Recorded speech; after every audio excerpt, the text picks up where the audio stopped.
మనమే. శర్వానంద్ గారిది 35వ సినిమా భయ్య. మూవీలో హీరోయిన్గా కీర్తి శెట్టి గారు నటించారు. మూవీ దర్శకుడు శ్రీరామ్ ఆదిత్య దర్శకత్వంలో ఈ మూవీ వచ్చింది భయ్య.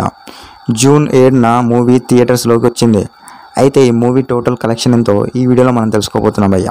అయితే మనమే సినిమా థియేటికల్ బిజినెస్ చూసుకుంటే 12.8 కోట్లు కలెక్ట్ చేసింది భయ్య. ఈ సినిమా బ్రేక్ ఈవెన్ కోసం 13 కోట్లు రావాల్సి ఉంది. ఫుల్ రన్ ముగిసేసరికి 8.89 కోట్లు కలెక్ట్ చేసింది. బ్రేక్ ఈవెన్ 4.11 కోట్లు కలెక్ట్ చేసింది. అయితే రాను తగ్గుకుంటూ దూరంలో ఆగిపోయి కమర్షియల్ ఫెయిల్యూర్గా నిలిచింది భయ్య మనమే సినిమా. సినిమా అయితే బాగానే ఉంది. టోటల్ కలెక్షన్ అయితే ఇంత. ఇంకే మూవీ కలెక్షన్ కావాలో మీరు కింద కామెంట్ చేసి చెప్పండి భయ్య. అలాగే మన వీడియోస్ నచ్చితే చిన్న కామెంట్ చేసి చెప్పండి, ఇలా ఉన్నాయి బ్రో నీ వీడియోస్. అలాగే మన సబ్స్క్రైబర్స్ కూడా మన వీడియోస్ నచ్చాయి కాబట్టి మన వీడియోస్కి సబ్స్క్రైబ్ చేశారు. కొంచెం సపోర్ట్ చేయండి బ్రో.